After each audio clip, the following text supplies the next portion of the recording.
शरद पवार बेचारे अकेले हो गए, दुख हो रहा है। बहुत दुख हो रहा है। हाँ। बहुत ज्यादा। किसी के पार्टी को फोड़ना ये गलत है। जो अच्छा करेगा लोग उसी के पास जाएगा। मोदी जी ने क्या किया? करके रखा है। मोदी जी ने पूरा देश बर्बाद किया है। अगर मोदी जी के साथ में नहीं रहेंगे तो आप देख लो अखिलेश यादव कहाँ पहुंच गए आज, उसके बाद मायावती कहाँ पहुंच गई है। देश अभी तक मोदी के लहर में ही झूम रहा है। तुमने 3 बार प्रयास कर लिया फिर भी मोदी जी का कुछ नहीं उखाड़ पाए। मोदी जी ने एक बार प्रयास किया, शिवसेना वहां चली गई, एनसीपी यहाँ चली गई, तो इससे पता चलता है मोदी का क्या पावर है। अरविंद केजरीवाल ये अभी गए थे वहाँ पर गठबंधन बनाने के लिए, वहाँ पर उनकी कोई नहीं चली। यानी कि कांग्रेस के साथ तुम गए गठबंधन बनाने और फिर कांग्रेस का चीठा खोलना शुरू कर दिए। अब कहने का मतलब कहाँ से गठबंधन बना लोगे तुम? केजरीवाल ने क्या करा? फ्री की रेवड़ियां बांट दी। पैर कह नहीं, मैं अपने बच्चों की कसम खाता हूँ, न मैं कांग्रेस से हाथ मिलाऊंगा न बीजेपी से हाथ मिलाऊंगा। अरविंद केजरीवाल की बात छोड़ दो, अगर राहुल गांधी के बाद सबसे अच्छा कोई एंटरटेनर है तो वो है अरविंद केजरीवाल। कहाँ ये मोदी को 24 आने का एक ऐसा प्लानिंग कर रहे थे कि मोदी 24वां ना आए, ये किसी तरह से मोदी बाहर हो इससे।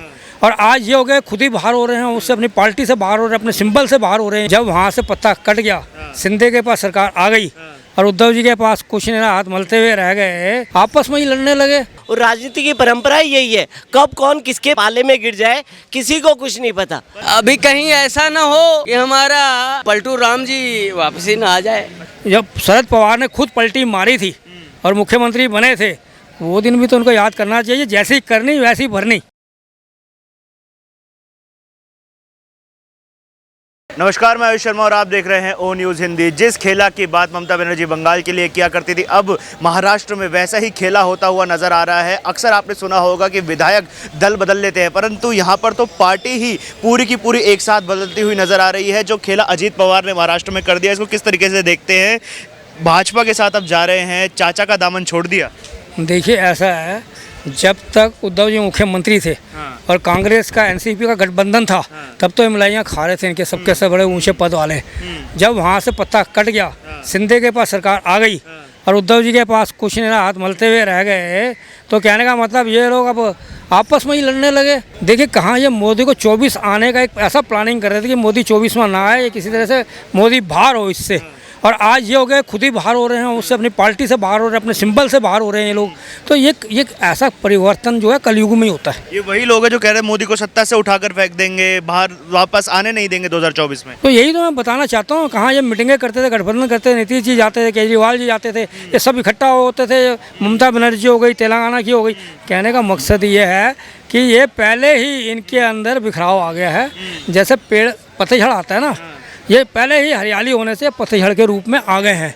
तो मैं कहना चाहता हूँ इनके बारे में, इनकी जो सोच थी ना, सोच अगर अच्छी होती तो जनता भी आने वाले टाइम पे इनका साथ देती। जब सोच ही अच्छी नहीं थी, जब इतने टाइम तक, जब खुद टाइम पे इन्होंने, जब शरद पवार ने खुद पलटी मारी थी और मुख्यमंत्री बने थे, वो दिन भी तो उनको याद करना चाहिए। जैसी करनी वैसी भरनी। विपक्ष तो ये कह रहा है ना कि भाजपा के पास ऐसी कौन सी वॉशिंग मशीन है जो भी विपक्ष का नेता भाजपा के पास आता है वो अचानक से एकदम साफ छवि वाला हो जाता है। मैं इस वॉशिंग मशीन का आपको जवाब देता हूँ। इनके पास सबसे पहले जो काम है देश की सेवा और लोगों का कर्तव्य पालन। अगर इनके पास वॉशिंग मशीन है, यही है कि इन्होंने अपने कार्यकाल में जो इतने सालों में कहीं भी स्टेट पे या पूरे देश में नहीं हुआ, वो कार्य इन्होंने करके दिखाए लोगों के सामने। साक्षात है परिणाम। एक गरीब से लेके नीचे से ऊपर, सबका साथ, सबका विकास, सबका प्रयास, जो इन्होंने एक अपना मंत्र दिया है, उस मंत्र पे ही इनके मुख्यमंत्रियों ने काम किया है। इसलिए जनता इनको चाहती है। हर धर्म, हर जाति के लोग इनको चाहते हैं। कोई इसमें हिंदू, मुसलमान, सिख, ईसाई नहीं है। तो ये ऐसा अगर शासन बहुत कम मिलता है, इसीलिए इनका बिखराव पक्का है। इसलिए भागते भागते फिर रहे इधर से उधर।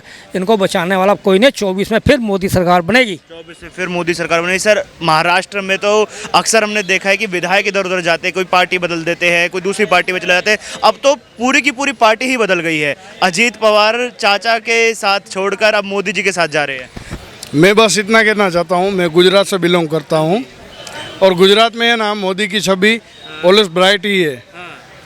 मोदी उनके लिए भगवान ही है और दिल्ली के लिए भी भगवान ही है। पर बात ये हो रही है कि जब नेता विपक्ष में होता है तो कहते हैं ये भ्रष्टाचारी है, करप्ट है। जैसे ही भाजपा के पास आता है अचानक से क्लीन छवि वाला बन जाता है। नहीं, ऐसा नहीं है। वो क्लीन छवि वाला ही है। वो भाजपा के पास आता है इसलिए नहीं, भाजपा के बिना भी वो क्लीन छवि वाला ही व्यक्ति है। ठीक है। हाँ, तो महागठबंधन कह रहा था कि मोदी जी को सत्ता में नहीं आने देंगे, मोदी जी ने तो महागठबंधन ही नहीं रहने दिया। अब नहीं, ऐसा नहीं है। वो हमेशा से गठबंधन में रही है वो कांग्रेस ऐसी छवि रही है, हमेशा महागठबंधन में बिलोंग करती है, वो हमेशा से महागठबंधन में ही रहती है। कांग्रेस के पास ऐसी सीटें नहीं थी कि जो हमेशा से है ना भाजपा के पास ही थी। अब तो अजीत पवार हैं, चाचा का साथ छोड़ दिया, जा रहे हैं मोदी जी के साथ, पूरी की पूरी पार्टी में ही खेला हो गया। देखिए ये खेला तो होना ही था, क्योंकि अजीत जो शरद पवार थे उन्होंने भी गेम प्लान करा था। एक गेम प्लान था कि अपनी बेटी को जो है सुप्रिया को लाना चाहते थे आगे और अजीत को किनारे करना चाहते थे, परंतु अजीत भी वही गेम खेलना चाहते थे, है ना। तो वही वाला हाल है उद्धव ठाकरे वाला। उद्धव ठाकरे को किनारे करके एकनाथ शिंदे ने बना ली। तो वही ऐसे है कि वो परिवारवाद जो था ना वो ख़त्म करने की परंपरा चल चुकी है। और नैतिकता पर सवाल उठता है ना कि एक बार आप एक पार्टी के खिलाफ चुनाव लड़ते हैं, फिर उन्हीं के साथ जाकर गठबंधन करने बैठ जाते हैं पद के लालच में।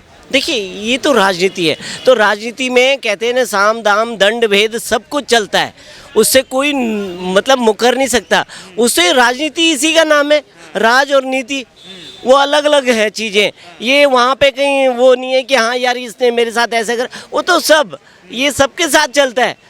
मतलब जैसे भी परंपरा है ना, और राजनीति की परंपरा यही है, कब कौन किसके पाले में गिर जाए किसी को कुछ नहीं पता। पर भाजपा जैसे अरविंद केजरीवाल को बोलते थे कि अपने बच्चों की कसम खा ली, कांग्रेस साथ नहीं जाएंगे, फिर कांग्रेस से गठबंधन कर रहे हैं। अब आरोप तो भाजपा पर भी लग सकता है कि पहले जिनको भ्रष्टाचारी बोलते थे, जिनको विपक्ष में रखा हुआ था, अब उन्हीं को अपने साथ ला रहे हैं। देखिए ये जो चीज़ें हैं ना, देखिए अब चीज़ें लाना और ना लाना ये सारा एक गेम है, और गेम में क्या हो रहा है कि गेम में वो तो बाद की बात आती है कि अगर किसी पे एलिगेशन लगते हैं, मान लीजिए आप अजीत पवार की बात करते हैं, उन पे एलिगेशन है, या प्रफुल्ल पटेल पे एलिगेशन, जिस पे भी एलिगेशन होगा वो बाद की बात है। पहले तो सत्ता में आने वाला बात हो रही है ना। केजरीवाल ने क्या करा, फ्री की रेवड़ियाँ बांट दी, पैर कह नहीं मैं अपने बच्चों की कसम खाता हूँ, ना मैं कांग्रेस से हाथ मिलाऊंगा ना बीजेपी से हाथ मिलाऊंगा, फिर जाके कांग्रेस की गोद में जाके बैठ गए। तो ये तो राजनीति है, इसमें तो मतलब किसी ने पत्ते फेंकने ही फेंकने, और कौन सा बादशाह निकला है और कौन सा इक्का निकला है, कौन सा क्या निकला है उसको कुछ पता नहीं है। तो कहने का मतलब ये सारी राजनीति है, और राजनीति में ये चलता रहता है। पर आप अगर ये बोलें कि नहीं कौन ना कोई किसी के पास में कोई वो नहीं है, नाप तोल की मशीन नहीं है कि वो नाप लेके इंची टेप से नापे ये सही है ये गलत है। जिसको जो पसंद आता है ना वो अपने हिसाब से गेम खेलता रहता है। जिसको जो पसंद आता है। विधायकों की खरीद फरोख्त का आरोप लग रहा है भाजपा पर कि महाराष्ट्र में विधायक खरीदने पड़ रहे हैं, सत्ता में होने के बाद भी खरीदने पड़ रहे हैं। क्यों शरद पवार जी को आखिरकार उनकी खुद की मेडिसिन टेस्ट करने मिल गई। ये वो भी तो यही करते थे ना, अपने गुरु को धोखा देके खुद अध्यक्ष बने थे एनसीपी के, तो उनके साथ भी यही चीज़ हो गया। आप मुझे एक बात बताओ, राहुल गांधी जी अमेरिका की मदद लेते हैं मोदी को हराने के लिए, फिर ठीक है। चाइना की मदद लेते हैं मोदी को हराने के लिए, तो ठीक है। पाकिस्तान की मदद लेते हैं मोदी को हराने के लिए, तो ठीक है। मोदी जी ने जबकि ऐसा कुछ भी नहीं किया है, लेकिन अगर एक तरीके से माना जाए कि मोदी जी ने या बीजेपी ने सत्ता परिवर्तन कराया, तो उसमें क्या दिक्कत है। तुमने तीन बार प्रयास कर लिया, फिर भी मोदी जी का कुछ नहीं उखाड़ पाए। मोदी जी ने एक बार प्रयास किया, शिवसेना वहां चली गई, एनसीपी यहाँ चली गई। तो इससे पता चलता है मोदी का क्या पावर है। अक्सर विधायक पाला बदलते थे, अब तो पूरी की पूरी पार्टी का चिन्ह छीन लिया जाता है, नाम ही छीन लिया जाता है, खत्म कर देते हैं पूरा। सबको पता चल गया है कि देश अभी तक मोदी के लहर में ही झूम रहा है। मोदी जी के अगर साथ नहीं रहोगे तो आपका अस्तित्व ही नहीं बचेगा। तो इनको ना चाहते हुए भी भ्रष्टाचारियों को मोदी जी के साथ आना ही पड़ता है, ताकि कुछ दिन जो इनकी राजनीति चल रही है वो चलती रहे। अगर मोदी जी के साथ में नहीं रहेंगे तो आप देख लो अखिलेश यादव कहाँ पहुँच गए आज, उसके बाद मायावती कहाँ पहुँच गई है, उद्धव ठाकरे कहाँ पहुँच गए। तो अगर जो मोदी जी के साथ में नहीं रहेगा, जो देश के विकास में योगदान नहीं देगा, वो नष्ट हो जाएगा। जब तक मोदी जी विपक्ष में थे या जब तक बीजेपी विपक्ष में थी, मैंने तो नहीं सुना किसी भी उनके किसी भी नेता के ऊपर ईडी सीबीआई गई हो।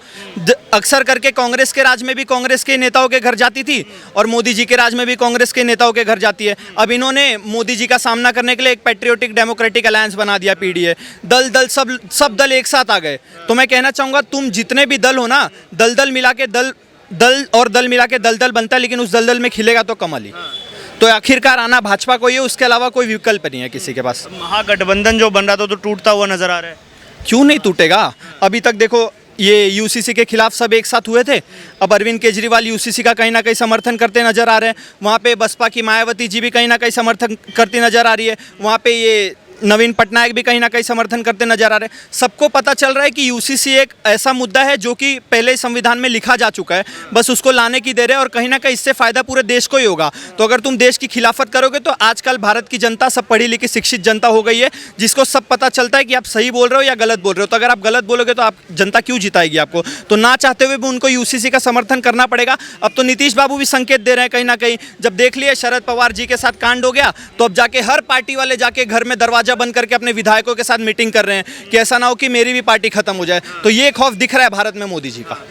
किसके खिलाफ भ्रष्टाचार के आरोप है? अजीत पवार के खिलाफ भाजपा ही तो बोलती थी। मैंने तो, लेकिन अभी तक नहीं, भाजपा बोलती थी ना, आरोप अभी तक सिद्ध तो हुआ नहीं है। ऐसे तो कांग्रेस वाले हेमंत बिस्वा शर्मा को भी बोलते थे। पर क्या आरोप जो भाजपा लगा दिया बिना आधार पे लगा दिया करती थी? अच्छा, आरोप प्रत्यारोप करना राजनीति का हिस्सा नहीं है क्या? हिस्सा है ना आरोप प्रत्यारोप करना। राहुल गांधी जी तो कितने आरोप लगाते हैं मोदी जी पे। ऐसा जरूरी थोड़ी है सब आरोप सिद्ध हो गया है। अगर आरोप इनके सुप्रीम कोर्ट द्वारा या किसी के द्वारा सिद्ध हो जाता है तो हम मानते हैं कि वो आरोपी है, तो सरकार उस पर कार्रवाई करेगी। लेकिन अभी तक आरोप सिद्ध ही नहीं हुआ है तो सिर्फ आरोप के बिना पे थोड़ी किसी ना किसी को सजा मिल जाएगी। उसके लिए कन्विक्शन आना चाहिए, उसके लिए प्रूफ होना चाहिए ना कि उन्होंने आरोप किया है। तो अभी तक सुप्रीम कोर्ट ने ऐसा नहीं बोला है कि कहीं भी वो आरोपी साबित हुए हैं। फिर तो अरविंद केजरीवाल कैसे गलत हो जाते हैं? जो पहले कहते कांग्रेस के साथ गठबंधन नहीं करेंगे, फिर कांग्रेस के पास गठबंधन करने चले जाए, वो भी ठीक है। तो अरविंद केजरीवाल तो पहले से ही पलटू राम है। उन्होंने तो बहुत कुछ बोला था, मैं देश का विकास कर दूंगा, मैं भारत का विकास कर दूंगा। उन्होंने विकास अपने घर का किया, 56-57 करोड़ का घर बना लिया अपना। तो अरविंद केजरीवाल की बात मत करो, वो सिर्फ और सिर्फ प्रधानमंत्री पद का सपना लेके बैठे हुए हैं, जो कि किसी भी जन्म में पूरा नहीं होने वाला। अरविंद केजरीवाल का तो पोस्टर अंडमान निकोबार काला पानी तक दिखाई देता है, जबकि वहाँ पे उनका कोई अस्तित्व ही नहीं है। तो अरविंद केजरीवाल की बात छोड़ दो, अगर राहुल गांधी के बाद सबसे अच्छा कोई एंटरटेनर है तो वो है अरविंद केजरीवाल। तो उनको एंटरटेनमेंट के लिए रखने दो, आप लोग उनको उतना हाइप मत दो। पूरा विपक्ष खत्म कर रहे हैं मोदी जी। ये तो बहुत ही पहले ही होना था। अच्छा, ये तो बहुत समय लग गया। इस समय का थोड़ा सा जल्दी करना था निपटारा, लेकिन ये बहुत ही समय लग गया। अब अरविंद केजरीवाल के बारे में बोल दूं, पर ये अच्छा कर रहे हैं कि चाचा को भतीजे से अलग कर दिया, भतीजे को चाचा से अलग कर दिया। उन्होंने नहीं किया। अच्छा, जो ये मानसिकता है ना, जो अच्छा करेगा लोग उसी के पास जाएगा। हिंदुस्तान का नियम है, जो हिंदुस्तान में अच्छा करेगा लोग उसी के पास जाएगा। मैं नहीं बोल रहा हूँ, एक नियम बोल रहा है। दूसरी बात कि अरविंद केजरीवाल ये अभी गए थे वहाँ पर गठबंधन बनाने के लिए, वहाँ पर उनकी कोई नहीं चली तो आगे वापस। लेकिन ये अभी फिलहाल कांग्रेस का चिट्ठा खोलने लग गए। अब कहने का मतलब कहाँ से गठबंधन बना लोगे तुम? मैं नहीं बोल रहा हूँ, एक नियम बोल रहा है। यानी कि कांग्रेस के साथ तुम गए गठबंधन बनाने और फिर कांग्रेस का चिट्ठा खोलना शुरू कर दिए। आपको पता होना चाहिए, अभी कहीं ऐसा ना हो कि हमारा पलटू राम जी वापसी ना आ जाए। अच्छा। ऐसा भी हो सकता है। तो कहने का मतलब संविधान में भी संशोधन होता है, आदमी भी अपने विचार में भी संशोधन करता है। तो हम यही कहना चाहते हैं कि अगर जो भी कार्य हो रहा है नरेंद्र दामोदर दास मोदी सरकार में, वेरी गुड नहीं बोलेंगे, वेल एंड गुड। तो क्या नाम है आपका? प्रणय दोपटे। अब महाराष्ट्र में तो खेला हो गया, अजीत पवार क्या कर रहे हैं? ये मतलब चाचा से अलग हो रहे हैं अपने। अरे फडणवीस की चाल है पूरी ये। अच्छा, हाँ। गलत है सही है? गलत है। क्यों गलत लग रहा है आपको? यानी किसी के पार्टी को फोड़ना ये गलत है। मेन बात। पूरी पार्टी खत्म कर दी है। हाँ, बड़ा साहब उद्धव साहब सबको फोड़ दिया, अभी शरद पवार को फोड़ दिया। उन आने वाले टाइम में उनके भी फूट जाएंगे। महाराष्ट्र में तो कोई विपक्ष ही नहीं बचा, अब तो विपक्ष खत्म हो गया है। तो उनका एजेंडा ही वही है कि विपक्ष खत्म करो। आप सभी महाराष्ट्र से आए हैं, क्या नाम है आपका? सागर सरोदे। अब तो शरद पवार बेचारे अकेले हो गए, दुख हो रहा है। बहुत दुख हो रहा है। हाँ। बहुत ज़्यादा। सपोर्ट करते थे शरद पवार को आप? नहीं, सपोर्ट नहीं करते थे, लेकिन वो जो पर्सन है महाराष्ट्र के अंदर, अच्छा नेतृत्व था उनका। कुछ लोग कह रहे हैं जैसे शरद पवार ने किया अब उनके साथ वैसा ही हो रहा है, वो भी धोखा देकर आए थे अपने गुरु को, इनको भी धोखा मिल गया। नहीं, बात सही है, वो धोखा दे के आए थे, लेकिन ये भतीजा ही धोखा देगा ये नहीं पता था ना, दूसरे ने दिया रहता चलता था, ऐसा था। मोदी जी ने क्या किया? मोदी जी ने पूरा देश बर्बाद किया है। डेवलपमेंट नहीं हुई आपके क्षेत्र में? डेवलपमेंट हुआ है, लेकिन आज के तारीख में मेरे को बताओ, सिलेंडर का रेट देखो, खाने का तेल देखो, पेट्रोल देखो, लेकिन जो आदमी की रोजी है, जो 10 साल पहले थी 200 रुपये, आज 250 रुपये बढ़ गए, सिर्फ 50 रुपये बढ़ गए, और सभी चीज़ों पे रेट बढ़ गए। अब तो पूरे विपक्ष की नींद एक तरीके से हराम हो रखी है, सब अपने अपने विधायकों से मीटिंग कर रहे हैं कि हमारे विधायक ना टूट जाए कहीं। हाँ सही बात है, उनका एजेंडा है, नहीं मान रहा तू पैसे से तो ईडी है, ईडी सीबीआई पुलिस ये इंक्वायरी बैठा देते हैं, तो इसलिए सब जुड़ रहे हैं उनसे, बाकी कोई मन से और दिल से कोई नहीं जुड़ रहा है। 2024 में ये सब दिखने के मिलेगा। क्या लग रहा है, जैसे जो महागठबंधन ने बोला था कि सत्ता से उखाड़ कर फेंक देंगे भाजपा को, अब तो वो महागठबंधन ही कहीं ना कहीं खत्म होता नजर आ रहा है। नहीं होगा वो ख़त्म, अभी उनकी सरकार है 2024 तक, इसलिए सब साथ दे रहे हैं, बस उसके अलावा कुछ नहीं। 2024 तक सब साथ देंगे, फिर अलग अलग लड़ेंगे, ऐसा मुझे लग रहा है।